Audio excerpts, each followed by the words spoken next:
The helicopter's rotor wash threw dust into Sergeant David Mackenzie's face as the Chinook lifted off from Forward Operating Base Chapman, leaving him and 5 other NZSAS operators standing in the pre-dawn darkness of Kabul, Afghanistan, and David, 32 years old, team leader with 9 years in the Special Air Service, had exactly 48 hours to complete a joint operation with British SAS that nobody expected would go catastrophically wrong.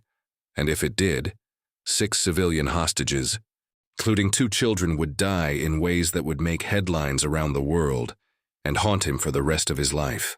David watched the Chinook disappear into the violet sky, its sound fading until only the distant call to prayer echoed across the city, and he felt the familiar weight of responsibility settle across his shoulders like a physical thing, the same weight his grandfather must have felt in the Pacific 70 years ago, the same weight that never quite left even when you went home. He touched the small greenstone pendant under his body armor, a taonga his grandmother had given him before his first deployment, and thought about the promise he had made to Sarah Willis 3 months ago, standing in the rain outside her home in Christchurch, looking into the eyes of a woman whose husband had died beside him in the Turgeran Valley. "I will never leave another man behind, Sarah. I promise you. Never again." The words had felt sacred then, standing in that rain. Now, in the darkness of Kabul, they felt like a prophecy he did not yet understand. The briefing had been straightforward, almost routine, which should have been the first warning. Captain James Morrison from 22 SAS had laid out the intelligence with crisp British efficiency in a secure room that smelled of stale coffee and the particular kind of tension that comes before dangerous work. The Serena Hotel, Kabul's most prestigious establishment, had been partially taken over by a Taliban cell led by a commander known only as the Clockmaker, so named because his improvised explosive devices had timing mechanisms so precise they could detonate within seconds of the designated time, turning markets and checkpoints into killing grounds with mathematical certainty. 6 hostages, Morrison had said, pointing to grainy surveillance photos. 2 American contractors, 1 French journalist, 1 Afghan government liaison, and 2 children siblings, 8 and 6 years old, Afghan nationals whose father works as an interpreter for coalition forces. The Clockmaker wants a prisoner exchange. We have 72 hours before he starts executing them, 1 every 6 hours, beginning with the children. David had studied Morrison's face as the British captain spoke, noting the lines around his eyes, the way his jaw tightened when he mentioned the children, recognizing a fellow professional who carried ghosts. Morrison was 41 years old, a veteran of Iraq, Northern Ireland, Sierra Leone, a soldier who had probably forgotten more about close-quarters battle than most operators would ever learn, and his reputation preceded him like a shadow that commanded respect. "Why us?" David had asked, his New Zealand accent soft in the room full of British and American voices. "You've got increment, you've got Delta on standby, you've got resources we can't match." Morrison had looked at him then with eyes that were gray and measuring, and a small smile had touched the corner of his mouth, the kind of smile that held stories that would never be told in official reports. "Because in 1968 in the Mekong Delta, your predecessors killed 43 Viet Cong in 3 weeks without losing a single man, and the enemy called them the Gray Ghosts because they never saw them coming, never heard them approach, only found bodies in the morning. Because in Borneo your blokes hunted Indonesian special forces through jungle so thick you could barely see 3 meters ahead and beat them at their own game. Because in Baghlan province last year, a 4-man NZSAS patrol held off 200 Taliban for 16 hours until extraction, and when we pulled you out, you were still returning fire and cracking jokes on the radio. Because when things go completely sideways, and they will, I want operators beside me who treat professionalism like a religion and ego like a disease. The Americans call you the quiet professionals, and that is not a compliment they give lightly." David had said nothing, but he felt the weight of that legacy settle onto his shoulders, felt the presence of all the men who had worn the sand-colored beret before him, men from sheep stations and fishing villages who had somehow built a reputation that made the most elite soldiers in the world nod with respect. The plan was elegant in its simplicity, which should have been the second warning. British SAS would infiltrate through the hotel's underground parking structure, moving up through the service corridors to reach the third floor where the hostages were being held. David's NZSAS team would provide overwatch from the building across the street, covering the exits, ready to intercept any runners. Simultaneous breach, suppressed weapons, night vision advantage, in and out in 4 minutes before the Taliban cell could organize a response. But David had learned in 9 years of special operations that elegant plans had a way of colliding with ugly reality, and the collision was always paid for in blood. They had moved into position at 0300 hours, threading through Kabul's dark streets in vehicles that looked like every other battered Toyota on the road, dressed in local clothes over their body armor, weapons concealed until the last moment. David's team consisted of 5 of the best operators he had ever worked with. Corporal James Chen, 30 years old, a sniper from Auckland whose grandfather had fought in Korea and who could put a bullet through a playing card at 800 meters. Sergeant Michael Taz Taylor, 28, from Wellington, demolitions expert who had somehow survived having a pressure plate IED explode 2 meters from his face in Uruzgan. Lance Corporal Ben Wallace, 26, medic from Invercargill who had kept 3 critically wounded soldiers alive during a 6-hour firefight by performing battlefield surgery that would have challenged most civilian doctors. Trooper Jake Morrison, 24, from Christchurch, the newest member of the team, on his second deployment, still hungry to prove himself, still carrying that dangerous combination of competence and immortality that young operators wore like armor until reality taught them otherwise. And Corporal Danny Sullivan, 31, communications specialist from Dunedin, father of 2 daughters, who carried photos of them in a waterproof pouch and sometimes looked at them before missions with an expression that mixed love and fear in equal measure. They had established their overwatch position on the roof of a 5-story apartment building, 180 meters from the Serena Hotel, with clear sight lines to all exits. The building's owner, an elderly Afghan man who had lost 3 sons to the Taliban, had let them in without questions, had even brought them tea at 4 in the morning, strong and sweet, served in small glasses that reminded David of his grandmother's kitchen in Otago, 10,000 kilometers away, and a lifetime ago in a country where the most dangerous thing was a bad-tempered bull, and your biggest worry was whether the lambs would survive the winter. Chen had set up his rifle, a British-made Accuracy International chambered in .338 Lapua Magnum on a low tripod, the suppressor adding 30 centimeters to the already long barrel, and began calling ranges and wind values in a quiet voice that held absolute certainty. Taz had prepared charges for breaching if it came to that, shaped explosives that could blow a hole through reinforced concrete with surgical precision. Wallace had laid out his medical kit, organizing trauma supplies with the methodical care of someone who knew that seconds could mean the difference between bleeding out and making it home. Morrison and Sullivan had established communications with the British team and with the Tactical Operations Center at Bagram Airfield, creating a web of radio links that would keep everyone connected when the shooting started. And David had done what team leaders do, which is worry about everything that could go wrong while projecting calm confidence that everything would go right. A balancing act that was exhausting in ways that had nothing to do with physical fatigue. 01. This is Bravo 6. We are in position, beginning infiltration. Morrison's voice had crackled over the radio at 0415, using the clipped, precise diction that British Special Forces seemed to inherit, along with their sand-colored berets. Roger, Bravo 6. We have eyes on all exits, no visible sentries, street traffic minimal, David had replied, scanning the hotel through night vision goggles that turned the world into shades of green, watching for any sign that the Taliban cell had detected the British team's approach. For 12 minutes, everything had gone according to plan, which should have been the third and final warning, because in David's experience, operations that went according to plan were usually about to stop doing so in spectacular fashion. Then Morrison's voice had come over the radio, tight with controlled urgency. Contact, contact, we are compromised.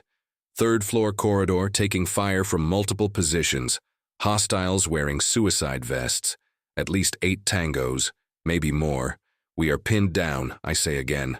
We are pinned down. The sound of gunfire had crackled through the radio, the distinctive crack of AK-47s mixed with the suppressed cough of British MP5s, and David's mind had gone through the tactical calculus instantly. British team trapped in a narrow corridor, outnumbered, facing enemies willing to blow themselves up, probably taking casualties, hostages in unknown location, extraction impossible without support, and orders from the Tactical Operations Center would take at least 10 minutes to come through, 10 minutes that Morrison's team did not have.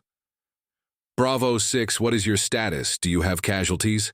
David had asked, his voice steady despite the adrenaline that had dumped into his bloodstream like electricity. 2 wounded, 1 critical. We are behind inadequate cover. They are advancing with grenades. We need immediate support, or we will be overrun in the next 3 minutes. Morrison had replied, and David could hear the combat discipline in his voice, the training that kept a man functional even when death was measuring the distance in footsteps. David had looked at his team, at 5 faces that reflected back the same calculation he was making, the same understanding of what the book said versus what the situation demanded. Protocol said, wait for orders. Protocol said, do not abandon your overwatch position. Protocol said a 6-man team does not assault a fortified position without support, without full intelligence, without a clear mission profile. But protocol did not account for the sound of a British operator's voice as he reported 1 man down and time running out. Protocol did not account for the promise David had made to Sarah Willis in the rain 3 months ago.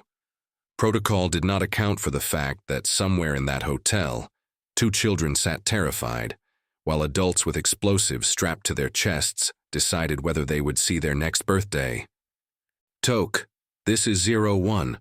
Bravo 6 is in heavy contact requesting permission to provide direct support, David had said into the radio, knowing what the answer would be, knowing that officers sitting in air-conditioned rooms at Bagram would tell him to hold position, while they consulted with higher command, while they considered the political implications, while Morrison's team died because everyone wanted someone else to make the hard decision.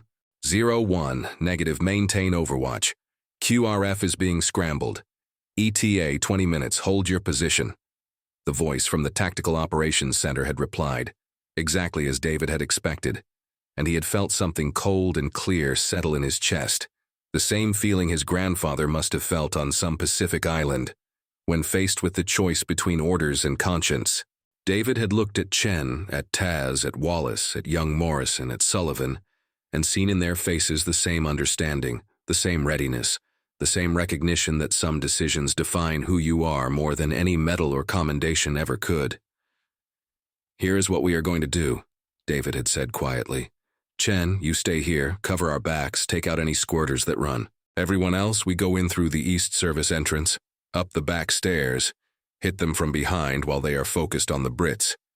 We get Morrison's team out, we get the hostages if possible, and we do it in the next 90 seconds or not at all. That is a court-martial, Sullivan had said, not arguing, just stating fact, his hand resting on the photos of his daughters in their waterproof pouch. That is 6 dead British operators and 2 dead children if we do nothing, David had replied.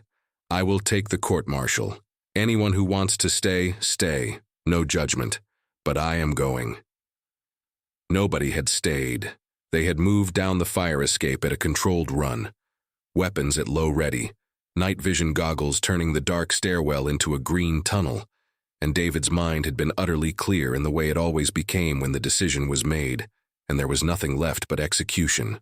He thought about his grandfather, who had charged a Japanese machine gun nest on Guadalcanal, with nothing but a rifle and 3 grenades, because his lieutenant was wounded and someone had to lead.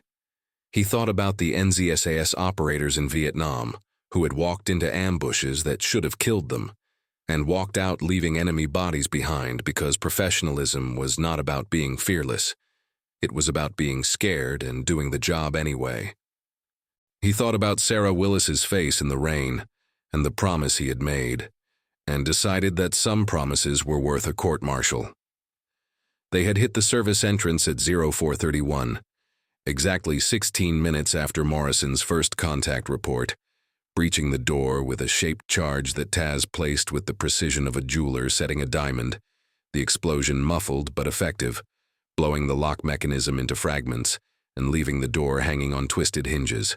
David had gone through first, rifle up, scanning for targets, finding only an empty corridor that smelled of cooking spices and fear.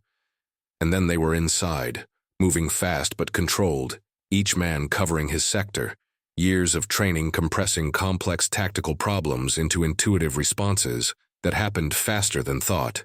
The back stairwell had been dark and narrow, designed for hotel staff to move unseen, and they had climbed 3 floors in 40 seconds, silent except for controlled breathing and the soft rustle of equipment, professional in every movement. And David had felt the old familiar sensation of time stretching, of the world slowing down, of each second expanding to hold more clarity and detail than seemed physically possible. They had emerged on the 3rd floor into chaos that assaulted the senses like physical force. The corridor was filled with smoke from grenades and gunfire, the walls pocked with bullet strikes, blood splattered across expensive carpet, and the sound was overwhelming. AK-47s firing on full automatic, grenades detonating with flat cracking sounds that felt like fists hitting chest cavities, men shouting in Pashto and English, and underneath it all, the thin wail of children screaming in terror. David had processed the tactical picture in 2 seconds. Morrison's British team pinned behind an overturned housekeeping cart 30 meters down the corridor, taking fire from at least 6 Taliban fighters positioned in doorways and behind corners. 1 British operator down and not moving, another dragging him backward while trying to return fire. Morrison himself firing controlled bursts with his left hand while trying to apply pressure to his own leg wound with his right, blood spreading, dark across his trousers. The Taliban fighters wore suicide vests over their traditional clothes, bulky and amateurish but effective enough to turn each man into a walking bomb, and they advanced by bounds, covering each other, professional in their own brutal way, knowing they had the British team at a disadvantage, and pressing it. David had not hesitated, because hesitation was how people died, had raised his rifle and put 3 suppressed rounds into the nearest Taliban fighter before the man even knew there was a threat from behind. The shots grouped in a triangle across the chest, textbook perfect, and the fighter had dropped without firing a shot. Taz and Wallace had engaged simultaneously, their rifles coughing in rapid sequence, and 2 more Taliban fighters went down, the tactical situation flipping in 3 seconds from British team, about to be overrun to enemy force, caught between 2 elements, and suddenly fighting for survival instead of pressing an attack. But the remaining Taliban fighters had not panicked, had not broken, had instead done exactly what David would have done in their position, which was split focus, some engaging forward toward the British, some turning to deal with the new threat, creating a crossfire that filled the corridor with bullets and made continued advance suicidal without cover. Morrison, we are behind them. Hold your fire to your 12 o'clock. We own your 6. David had shouted over the gunfire, hoping the British captain could hear him, hoping his accent would be recognizable as friendly, hoping nobody made the fatal mistake of shooting the people trying to save them. Acknowledged. Do you have breaching capability? Hostages are in room 314, heavy door, we cannot access without explosives. Morrison had shouted back, his voice tight with pain and stress but still functional, still thinking tactically even while bleeding from a leg wound that had to be agony. Room 314 was behind the Taliban positions, which meant David's team would have to fight through a fortified corridor against enemies wearing suicide vests, breach a reinforced door, and secure hostages including 2 terrified children, all while under fire from multiple angles and without any hope of reinforcement, for at least 15 more minutes. It was the kind of tactical problem that training scenarios use to teach students what not to do. The kind of situation where the correct answer was, request support and wait. And David knew with absolute certainty that waiting meant dead hostages and dead British operators, and a lifetime of wondering if he could have made a difference. Taz, how long to breach that door? David had asked, snapping off 2 shots at a Taliban fighter who had exposed himself for a moment, missing as the man ducked back, the suppressed rounds striking the wall behind him in small puffs of pulverized drywall. "90 seconds to place and wire, 30-second fuse," Taz had replied, already pulling the breaching charge from his pack, shaping it with hands that were utterly steady despite the bullets cracking past close enough to feel the shock waves. "We do not have 90 seconds. They're going to charge or blow their vests in the next 30. Maybe less," Wallace had said, firing 3-round bursts at a fighter trying to flank down a side corridor, keeping him pinned, but not solving the fundamental problem. David's mind had run through options like shuffling cards, discarding the ones that ended in failure, looking for the narrow path that might, if everything broke their way and luck smiled for once, lead to success. He had learned in 9 years of special operations that sometimes the right answer was not the tactical manual's answer, was not what they taught at Papakura during selection, was something uglier and more desperate, but with a chance of working when nothing else would. "I need smoke, all of it, everything we have. Fill this corridor until they cannot see their own hands. Then we rush them before they can detonate vests. Close quarters work. No shooting if possible because every bullet that goes through them might hit hostages on the other side of that wall," David had said, and heard how insane it sounded, heard the edge of desperation in his own voice, but saw in his team's faces that they understood why it was the only option, understood that sometimes special operations came down to violence delivered with such speed and surprise that the enemy had no time to respond. They had thrown 8 smoke grenades simultaneously, Wallace and Morrison lobbing them down the corridor in a pattern that created overlapping clouds of white phosphorus smoke so thick it turned visibility to 0 in seconds. The entire hallway disappearing into a white void that stung eyes and choked lungs and reduced the world to arm's-length distance.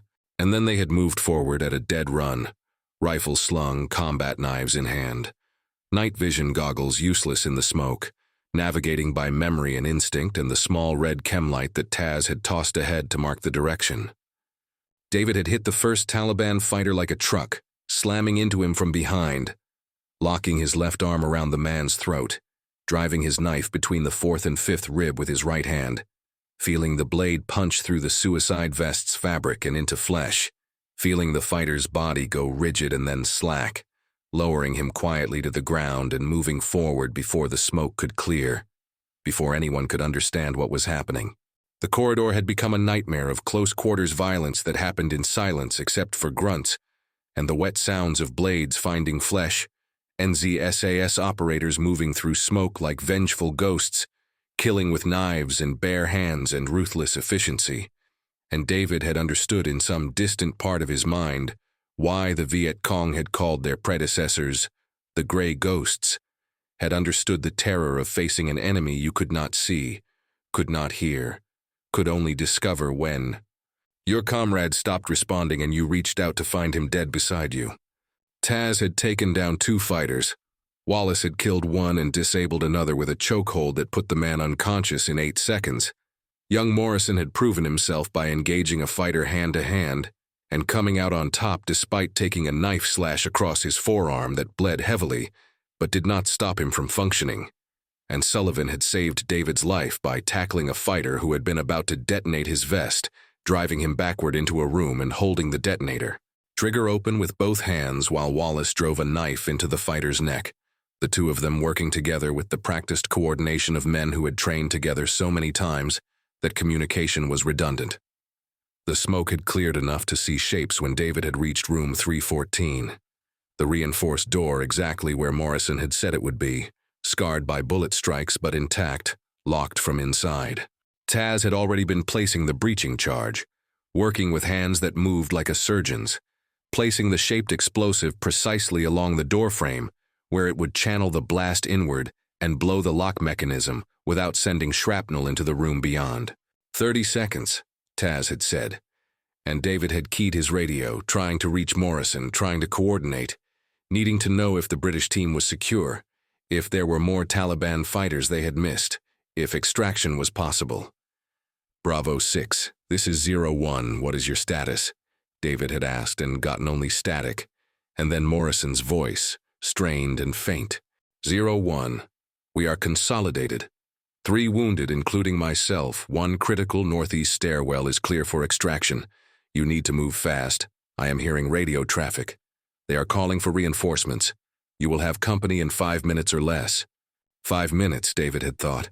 5 minutes to breach, secure 6 hostages, including 2 terrified children, get them down 3 flights of stairs, link up with Morrison's wounded, and extract through a city that was waking up and filling with people who might or might not be friendly.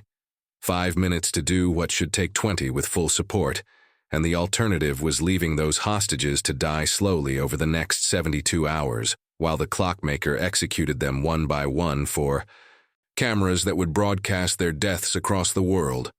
"Fire in the hole," Taz had said, and they had all turned away, covering ears, mouths open to equalize pressure, and the breaching charge had detonated with a flat crack that was felt more than heard, blowing the door off its hinges and leaving a rectangle of darkness that could contain hostages, or more Taliban fighters, or the clockmaker himself with a detonator in his hand. David had gone through the door low and fast, rifle up, finger on trigger, scanning for threats, finding instead 6 pairs of eyes staring at him in terror from the far corner of the room. 2 American contractors in their 40s, faces bruised, hands zip-tied. The French journalist, a woman in her 30s, blood on her face from a split lip. The Afghan government liaison, a young man who looked barely old enough to vote, and the 2 children, a boy and a girl, 8 and 6 years old, pressed against their mother who had not been mentioned in the intelligence briefing, all of them staring at David like he was either salvation or death, and they were not sure which. "We are New Zealand Special Air Service. We are here to get you out. Stay quiet, stay low. Do exactly what we tell you. Do not ask questions. We move now," David had said in English, and then repeated in halting Pashto, and the relief in their faces had been almost painful to see. The kind of hope that comes when you have given up hope, and suddenly it appears in the form of men with guns and accents that sound like safety. Getting them out of the room had taken precious seconds, cutting zip ties, checking for injuries, establishing who could walk and who needed support, and then they had been moving. Wallace taking point with the French journalist and the Afghan liaison, Taz supporting one of the American contractors who had a badly twisted ankle, Morrison carrying the 6-year-old girl who was in shock and could not walk on her own, Sullivan leading the mother and 8-year-old boy, and David bringing up the rear, walking backward, rifle up, covering their withdrawal, waiting for the next problem because there was always another problem. They had made it to the stairwell without contact, linking up with Morrison's British team, who looked like they had been through a meat grinder, blood on their uniforms, faces gray with shock and pain, one operator unconscious and being carried by 2 others, Morrison himself limping badly but still moving, still functional, still leading, and David had felt a surge of respect for the British captain that went beyond words. "Can you move?" David had asked, and Morrison had looked at him with eyes that held pain and something else, something that might have been gratitude or recognition or just the shared understanding that sometimes brotherhood is forged in situations like this. "We will crawl out if we have to, but we are not leaving anyone behind. Not after you came back for us," Morrison had said, and David had nodded, understanding that this moment was bigger than the operation, bigger than protocol or medals or reports, was the kind of moment that defined what it meant to wear the sand-colored beret, meant to be trusted by the best operators in the world. They had moved down the stairs in a controlled rush, combat discipline warring with desperation, every landing a potential ambush point, every door a possible threat, hostages struggling to keep up, children whimpering but staying quiet, the mother whispering to them in Pashto, words David could not understand but recognized as the kind of prayers mothers say when they are trying to hold their children together through nightmares that should never touch innocent lives. The ground floor had been clear, the Taliban reinforcements not yet arrived, the hotel staff locked in their rooms or fled into the night, and they had exited through a service door into an alley where Chen had repositioned with their vehicles, the New Zealand sniper having somehow anticipated the extraction point and moved to provide cover, professional to the end, and David had felt a wave of pride so intense, it was almost physical. Getting everyone loaded had been organized chaos, wounded operators, terrified hostages, equipment, weapons, too many bodies for the vehicles they had, and they had made it work through pure determination, stacking in tight, some operators riding on running boards. And then they had been moving through Kabul's waking streets, Sullivan on the radio calling for emergency medical support, Chen driving like the devil was chasing them because, in a sense, he was, the city coming alive around them with morning traffic and merchant stalls opening, and the normal rhythm of a place where war had become so common, it was just part of daily life. They had made it to the emergency rendezvous point 7 kilometers from the hotel, a secure compound run by private contractors who asked no questions and provided immediate medical support. And it was only then, as medics worked on Morrison's leg wound and the unconscious British operator and the hostages sat wrapped in blankets drinking tea with shaking hands, that David had allowed himself to feel the full weight of what they had done, the risk they had taken, the protocols they had violated, the court-martial that was almost certainly coming. Morrison had found him 20 minutes later, sitting alone on the compound's roof, watching the sun rise over Kabul, turning the city's dust and chaos into something almost beautiful in the golden light. The British captain had been limping heavily, his leg bandaged, his face drawn with pain and exhaustion, but he had climbed the stairs anyway, had sat down beside David without asking permission, and for a long moment they had just sat there in silence, two professionals who had shared something that did not need words. "My grandfather fought with Kiwis at Monte Cassino," Morrison had said finally, his accent even more pronounced when he was tired. "He used to tell me they were the finest soldiers he ever served with, said they never complained, never sought glory, just did the job and did it better than anyone else. I thought he was exaggerating, the way old soldiers do. I was wrong. We violated orders, abandoned Overwatch, launched an unsupported assault on a fortified position, put hostages at risk, and broke about 15 protocols," David had replied, watching the sun paint the mountains in the distance. "Your after-action report is going to be interesting." Morrison had laughed, a short, pained sound that held no humor. "My after-action report is going to say that a team of New Zealand operators displayed tactical brilliance, exceptional courage, and saved 6 civilian lives plus 6 British operators who would be dead if they had not acted. It is going to recommend you and your team for commendations. And if anyone tries to court-martial you, they will have to go through me first, and I am a very stubborn man when I want to be. The Americans call us the quiet professionals," David had said, thinking about the nickname, about what it meant, about all the men who had earned it before him. "Why do you think that is?" Morrison had been quiet for a moment, and when he spoke, his voice had carried the weight of history, of relationships forged across decades and continents, of respect earned in places where talk was cheap and actions were currency. "Because in Vietnam, your blokes walked into the jungle and came out ghosts, killed the enemy so efficiently, so quietly, so professionally that even the Viet Cong, who were no cowards, feared you. Because in Borneo, you hunted Indonesian special forces through terrain that would stop most armies, and won. Because in every conflict where we have fought alongside New Zealand operators, we have watched you do the job without drama, without ego, without seeking credit, just pure professional excellence.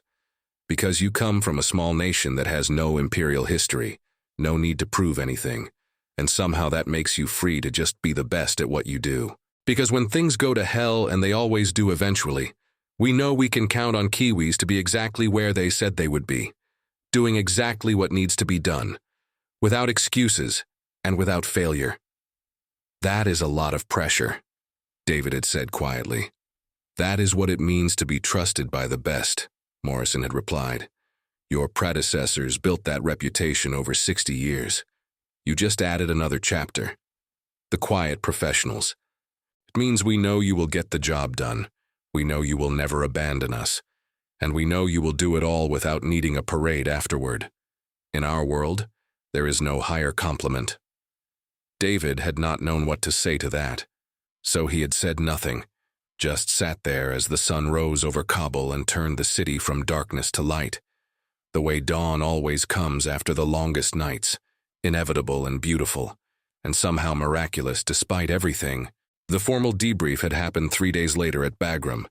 Senior officers from multiple nations, intelligence analysts, legal advisors, everyone trying to parse what had happened and whether to punish or commend the men who had made it happen. David had walked into that room expecting a court-martial, expecting to be stripped of rank, expecting to pay the price for disobeying direct orders, and had instead found Morrison standing beside a British brigadier who looked like he had been carved from granite in disapproval. "Sergeant Mackenzie," the brigadier had said in a voice that could have frozen nitrogen, "Captain Morrison has submitted a rather extraordinary after-action report detailing your team's actions. He has recommended you and your men for the New Zealand Gallantry Medal. I have supported that recommendation. The American hostages have been returned to their families. The French government has expressed formal gratitude. The Afghan government has requested that we extend your deployment because they trust NZSAS more than any other special operations unit.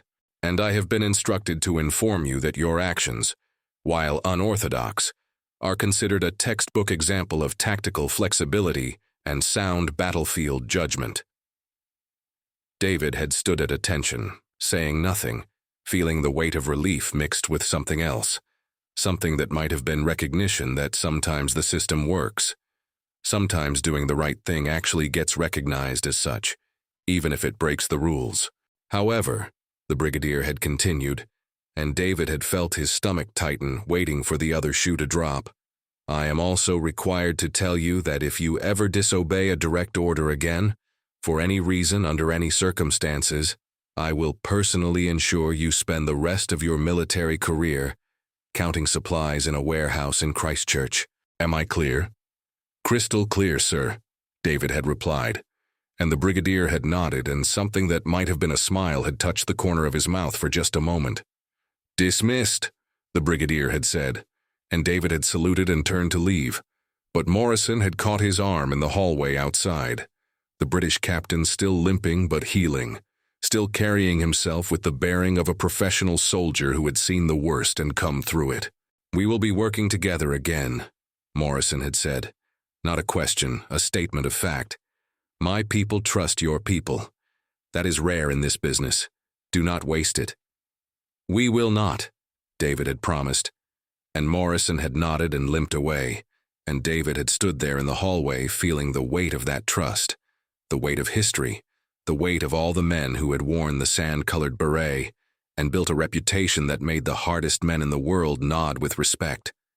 David Mackenzie returned to New Zealand 3 months later, landing at Auckland Airport on a winter morning that was gray and drizzling and smelled like home in ways that Afghanistan never could. He had gone to Christchurch before going home to Otago, had stood outside Sarah Willis's house gathering courage, had knocked on the door not knowing what he would say, how he could explain.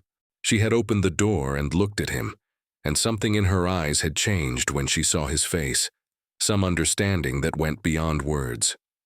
"You kept your promise," she had said quietly, and David had nodded, not trusting his voice, and she had hugged him, brief and fierce, and he had felt some of the weight lift, not gone, but lighter, manageable. "Thank you," she had whispered. Peter would be proud. David had served 6 more years in the NZSAS, deploying to Afghanistan twice more, to Iraq once, to places that do not appear in official reports, working with British SAS, Australian SASR, American operators who all knew the reputation, all understood what it meant when a Kiwi showed up ready to work. He had trained new operators at Papakura, had passed on lessons learned in blood and smoke, had watched young soldiers transform into professionals who understood that being the best meant doing the job without needing to tell everyone you were the best. He had left the military at 38, had gone home to Otago, had bought a small farm next to his parents' land, had married a teacher from Dunedin who understood that some nights he woke up remembering corridors filled with smoke and children crying, who knew that some scars never fully heal but can be lived with if you have someone to share the burden. They had 2 children, a boy and a girl, who would never know the full details of what their father had done in places far from home, but who would grow up learning that character matters more than credit, that doing the right thing sometimes means breaking the rules, and that being trusted is the highest honor anyone can receive. James Morrison had retired from British SAS at 49, had written a memoir that never mentioned David by name, but included a chapter titled The Quiet Professionals, that anyone who knew the story recognized immediately. He had visited New Zealand once, had tracked down David on his farm, and they had spent a weekend drinking beer and not talking about the war, talking instead about sheep and weather and children, the way soldiers do when the fighting is done and they are trying to figure out how to be civilians again. On Morrison's last night, sitting on David's porch watching the sun set over Otago's hills, the British officer had raised his beer and said simply, "To the quiet professionals," and David had raised his own beer and replied, "To doing the job." No other words were needed. The two children David had carried out of the Serena Hotel grew up in New Zealand, their family having been granted asylum after their father's work as an interpreter made staying in Afghanistan impossible. The boy became an engineer. The girl became a doctor. Neither of them remembered much about that night in Kabul, but both of them knew that a group of soldiers they never met had given them the chance to have lives worth living, and that was a gift beyond price. The New Zealand Special Air Service continues to operate, continues to deploy, continues to earn the respect of Allied Special Operations Forces through the same professionalism, the same quiet excellence, the same refusal to seek glory that has defined them since 1955. They are called the quiet professionals by Americans who know what professional means, called the gray ghosts by enemies who fear them, called brothers by British and Australian operators who trust them with their lives. They come from a small nation at the bottom of the world, from sheep stations and fishing villages, from cities and farms, from families who teach that character is built through actions, not words. They undergo selection that breaks most candidates, training that transforms survivors into warriors, deployments that test everything they are. They operate in shadows, accomplish missions that never make headlines, save lives that never know who saved them. And when the history of special operations is written, when scholars analyze what made certain units exceptional, they will find that the best operators were not always the ones with the biggest budgets or the most advanced technology or the most fearsome reputation. Sometimes the best were the ones who came from a culture that valued humility over ego, excellence over recognition, brotherhood over individual glory. The quiet professionals. It is not a nickname, it is a legacy. It is earned in jungles and deserts, in mountains and cities, in moments when doing the right thing means risking everything and asking for nothing in return. It is built by men who understand that true strength is measured not by what you take, but by what you give, not by the credit you claim, but by the trust others place in you. David Mackenzie died at 76, in a hospital in Dunedin, surrounded by family who loved him and friends who knew him as a farmer and husband and father, who rarely spoke about his time in the military. At the funeral, 3 men in their 60s appeared, British, wearing suits but carrying themselves with the bearing of soldiers who never quite stopped being soldiers.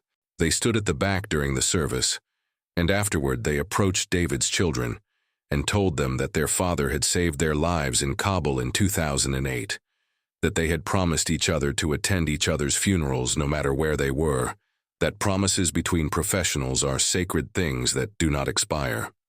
Morrison had died 5 years earlier, or he would have been there too. David's grandson, 15 years old, asked one of the British veterans why his grandfather never talked about what he did in the military, why he never told them about saving people, why he kept it quiet.